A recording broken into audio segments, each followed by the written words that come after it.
புயல் மழை காரணமாக சென்னை கொடுங்கையூர் முத்தமிழ் நகர் பகுதியில் பல்வேறு பகுதிகளில் மழைநீர் தேங்கியுள்ளது. விவரங்களை வழங்குகிறார் நம்முடைய செய்தி ஆசிரியர் வேல்ராஜ். வேல்ராஜ், வணக்கம். தற்போது அப்பகுதி மக்களுடைய நிலவரம் என்ன? விவரங்களை களத்திலிருந்து வழங்கலாம்.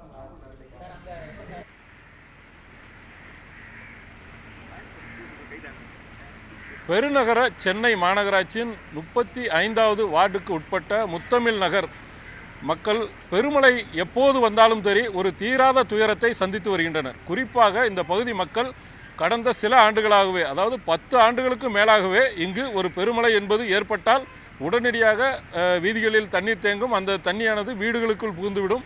வீடுகளுக்குள் தண்ணீர் புகுந்ததால் நூற்றுக்கணக்கான மக்கள் இங்கிருந்து காலி செய்து வேறு பகுதிகளுக்கு சென்று கொண்டிருக்கின்றனர். அப்படி ஒரு துயர நிலையை இப்பகுதி மக்கள் ஒவ்வொரு மழை காலத்திலையும் எதிர்கொண்டு வருகின்றனர். அந்த வகையில் தான் இந்த பெருமழை காலத்திலும் தற்போது நீங்கள் பார்க்கலாம், தெருவில் பெரிய முழங்காலுக்கு மேல் தண்ணீர் தேங்கி இருக்கிறது. இந்த பகுதியில் உள்ள அனைத்து தெருக்களிலும் நூற்றுக்கணக்கான தெருக்கள் இருக்கின்றன. இந்த முத்தமிழ் நகர் பகுதியிலே அனைத்து தெருக்களிலுமே வீடுகளுக்குள் தண்ணீர் புகுந்திருப்பதாக அப்பகுதி மக்கள் தெரிவிக்கின்றனர்.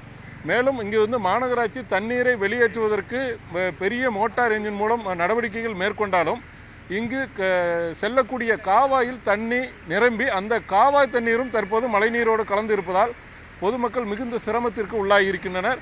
ஒவ்வொரு முறையுமே இவர்கள் இந்த பகுதி மக்கள் சொல்லக்கூடிய முக்கியமான விஷயம் என்னவென்றால், ஒவ்வொரு முறை மாநகராட்சி பல்வேறு நடவடிக்கைகள் எடுத்து மழைநீர் கால்வாய்கள் அமைத்து மழைநீரை வடிவமைப்பதற்கு பெரும் முயற்சிகள் மேற்கொண்டாலும் ஆனால் அங்கே சரியாக அந்த பணிகள் நிறைவடையவில்லை, அதாவது அந்த தீர்வு கிடைக்கவில்லை என்பதை இவர்களது ஆதங்கமாக இருக்கிறது. இந்த பகுதி வாசியிடம் கருத்து கேட்கலாம். சொல்லுங்கள் சார், என்ன மாதிரியான நிலைமை இப்போ இருக்குது? சார், நாங்கள் கடந்த 35 வருஷமாக இந்த பகுதியில் வசிச்சுட்டு வரோம். ஒரு மலைக்கும் பார்த்தீங்கன்னா நாங்கள் இதேமாதிரி ஒரு சூழ்நிலையை தான் நாங்கள் பார்த்து சங்கடத்தை செஞ்சிட்டு இருக்கோம்.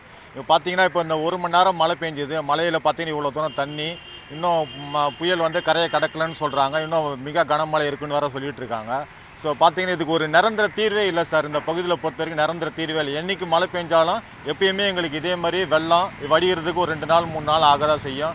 ஸோ பார்த்தீங்கன்னா மாமன்ற உறுப்பினர், இந்த பகுதியினுடைய மாமன்ற உறுப்பினர் வந்து காலையிலேருந்து ஒரு மோட்ரு போட்டு தண்ணி எடுத்துக்கிட்டு இருக்காங்க. ஆனால் மழை நின்ன பாடு இல்லை. அப்பப்போ வந்து கனமழை பெஞ்சிக்கிட்டு தான் இருக்குது.